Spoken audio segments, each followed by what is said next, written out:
حکومت کی دال گل نہیں پا رہی۔ ایک غضب تماشا جاری ہے اس ملک کے اندر آئینی ترامیم کے نام پر۔ حالات چگلی کھا رہے ہیں کہ حکومت جو ظلم اور زیادتی ملک اور قوم کے ساتھ کرنے جا رہی ہے اور آئین کا حلیہ بگاڑنے کی جو خواہش اندر رکھتی ہے وہ پوری نہیں ہوگی۔ حکومتی مسودہ جو سامنے آیا ہے اس کے مطابق chief justice of supreme court کا انتخاب ایک خصوصی پارلیمانی کمیٹی کیا کرے گی۔ 8-12 بنکوی گدھے سپریم کورٹ سے اچک لیے جائیں گے اور 4 ریچ سینٹ سے 12 ارکان پر یہ خصوصی کمیٹی مشتمل ہوگی جناب۔ ان میں وزیر قانون ہوگا، ان میں اٹارنی جنرل ہوگا، ان میں سپریم کورٹ کا ایک ریٹائرڈ جج ہوگا، ان میں وکلا میں سے نمائندے ہوں گے، ان میں پارلیمنٹ کے نمائندے ہوں گے۔ حکومت کے کہنے پر بے انصافی کرنے کی دوڑ میں ایک دوسرے سے آگے نکل جانے کی کوشش کرے گا۔ میں نے آپ سے کہا تھا کہ اس وقت پاکستان کے اندر سب سے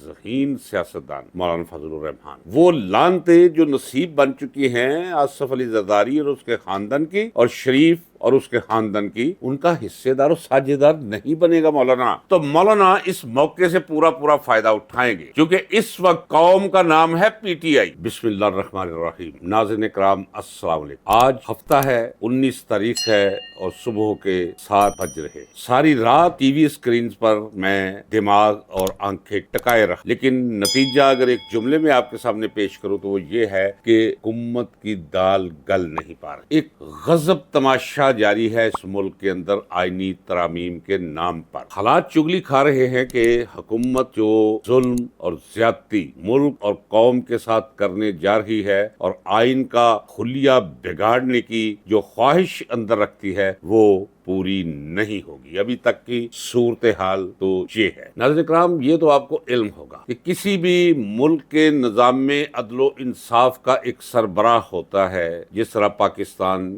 کے نظام میں عدل و انصاف کا سربراہ chief justice of supreme court of Pakistan ہے۔ موجودہ حکمران ٹولہ اور وہ لوگ جو اس ٹولے کو لے کر آئے، اس پہ غور کی، وہ چاہتے ہیں کہ سپریم کورٹ کا جج، اعلیٰ ترین جج، سپریم جج chief justice of supreme court of Pakistan ان کے اشاروں پر ناچنے والا ہونا چاہیے۔ حکومتی مسودہ جو سامنے آیا ہے اس کے مطابق chief justice of supreme court کا انتخاب ایک خصوصی پارلیمانی کمیٹی کیا کرے گی۔ یہ کمیٹی سپریم کورٹ کے 3 سینئر موسٹ ججز میں سے کسی ایک کا نام منظور کر کے وزیر اعظم کو بھیج، وزیر اعظم اس پر ساد کر کے صدر پاکستان کو بھیج دیں گے اور وہ دستخط کر دیں گے صدر پاکستان، اور آپ کے ملک کو ان کے ذریعے نظام عدل و انصاف کا سربراہ مل جائے۔ یہ خصوصی پارلیمانی کمیٹی جو آپ کے اور میرے ملک کے اعلیٰ ترین جج کو چنے گی، اس کمیٹی کے ارکان کہاں سے آئیں گے؟ 8-12 بنکوی گدھے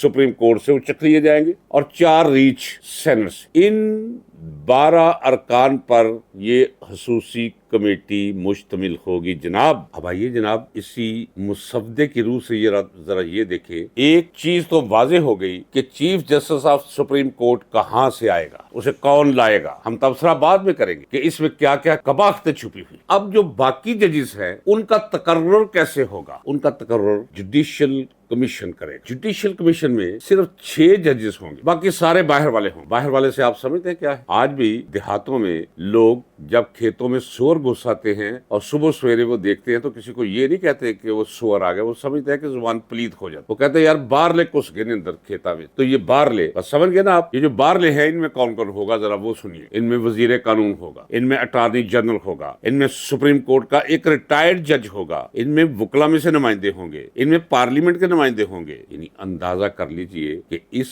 ملک کے نظام میں عدل و انصاف کا بیڑا غرق کرنے کا اس سے زیادہ گھناؤنا منصوبہ ہو ہی کوئی نہیں۔ یہ جج نہیں رہیں گے، یہ داشتائیں بن جائیں گی، طائفیں بن جائیں گی۔ ہر جج حکومت کے کہنے پر بے انصافی کرنے کی دوڑ میں ایک دوسرے سے آگے نکل جانے کی کوشش کرے گا کہ کس طرف یہ ملک کو لے جا رہے ہیں۔ ناظرین کرام، اس مسودے کو قانون کی شکل دینے کے لیے موجودہ حکومت جو کچھ کر رہی ہے وہ ایسے لگتا ہے کہ جب وہ کہتے ہیں کہ جب گدڑ کی موت کا وقت آتا ہے تو وہ شہر کی طرف منہ کر دیتا ہے، کتے پر جب برا وقت آتا ہے تو مسجد کے اندر داخل ہو جاتا ہے۔ اسی طرح ان ان کی عقل پہ کوئی اوس پڑ چکی، ان کے دماغ خراب ہو چکے ہیں جو یہ کر رہے ہیں۔ مولانا فضل الرحمان نے آج واضح طور پہ کہہ دیا، میرے نزدیک وہ پہلے بھی مولانا واضح تھے، میں کہتا چلا آ رہا ہوں کہ مولانا انہیں بھگائے گا، دوڑائے گا، انہیں تھکائے گا اور پھر باللہ ٹھینگا دکھائے گا۔ مجھے ابھی میرا مینیجر کہہ رہا ہے کہ دیکھیں جی مولانا بہت تپ گئے ہیں، مولانا نے کہا ہے کہ بدماشی کا جواب بدماشی سے دیا جائے گا وغیرہ وغیرہ۔ ایک بات طے شد، میں نے آپ سے کہا تھا کہ اس وقت پاکستان کے اندر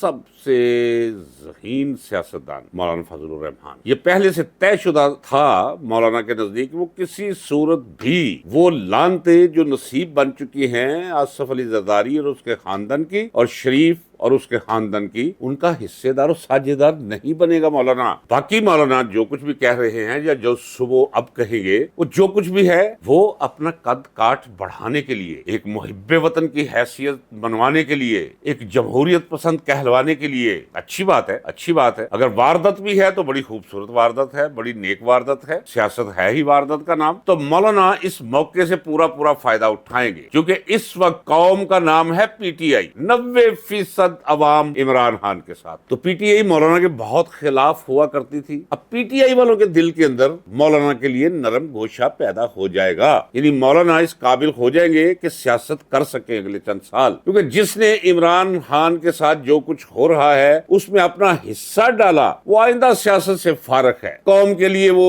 مردود ہے، وہ لہذا مولانا رد نہیں ہونا چاہتا، بہت اعلیٰ سیاست کر رہے ہیں جو تقاضا ہے اس وقت کا۔ اور یہ بھی اپنی جگہ درست ہے، جب میں نے کہا کہ جب گیدڑ کی موت آتی ہے تو وہ منہ کر لیتا ہے شہر کی طرف، اور جب کتے کی شامت آتی ہے تو مسجد کے اندر گھس جاتا ہے، اسی طرح انہیں بھی سمجھ نہیں آ رہی حکومت کو کہ وہ پلان بی کے لیے ایسی تیاری وہ کر رہی ہے کہ جو الٹی ان پر پڑ رہی ہے۔ مثلا مولانا فضل الرحمان کے بندوں کو قیمتیں لگائی جا رہی، بندوں کو غائب کر دیا گیا، باقی پی ٹی آئی والوں کے ساتھ جو کچھ ہو رہا ہے وہ تو آپ چھوڑ ہی دے، کسی کی بہن اٹھا کے لے گئے، کسی کی بیٹی کو گھسیٹ لیا، کسی رکن کو پکڑ لیا، یہ تو اس ملک کے اندر ہو رہا ہے، لیکن اس کے باوجود بھی کوئی ان کی سکیم کارگر ہوتی نظر نہیں آتی۔ ہاں اب ایک ہی صورت رہ گئی ہے، جس طرح جنرل ضیاء الحق اور پرویز مشرف نے ریفرنڈم کروایا، ریفرنڈم کروا کے کہا کہ جناب میں 98% ووٹ مجھے قوم نے دے دیے، یا پھر جس طرح 8 فروری کو انتخابات ہوئے، جیت پی ٹی آئی گئی، پی ٹی آئی کے حمایت یافتگان، اور فارم 47 جس کے ذریعے اعلان کیا جاتا ہے، لکھا جاتا ہے جیت کے ہانے میں وہاں کسی اور کا نام لکھ دیا۔ ایسے ہو سکتا ہے بے شرمی کی، بے حیائی کی صورت بن سکتی ہے، بس ایک ہی صورت، ایک ہی راستہ، بھائی اعلان کر دیں کہ جناب ترمیم منظور ہو گئی ہے، باقی کوئی صورت نظر نہیں آ رہی۔ میرا خیال ہے کہ اب حالات وہ اختتام یعنی اپنے کلائمیکس کی طرف جا رہے ہیں، جیسے فلم چلتے خاص موڑ پہ پہنچ کے پھر آخر سکرین پہ لکھا ہوتا ہے دی اینڈ، دی اینڈ ہونے والا ہے، انتظار کیجئے، نتیجہ اچھا نکلے گا، ملک اور قوم کے حق میں نکلے گا، یہ میں آپ کو یقین دلاتا ہوں اپنی سیاسی بصارت اور بصیرت کی بنیاد۔ بظاہر حالات بہت خطرناک، بہت خوفناک، تشدد بہت ہے، خاموشی سی چھا گئی ہے، لیکن ذرا دیکھیے کہ ان سارے جملہ حالات کے بطن سے برآمد کیا ہوتا ہے، وہ انشاءاللہ ملک اور قوم کے لیے بہتر نتیجہ برآمد ہوگا۔ اجازت دیجیے ناظرین، ملتے ہیں اگلے ولاگ۔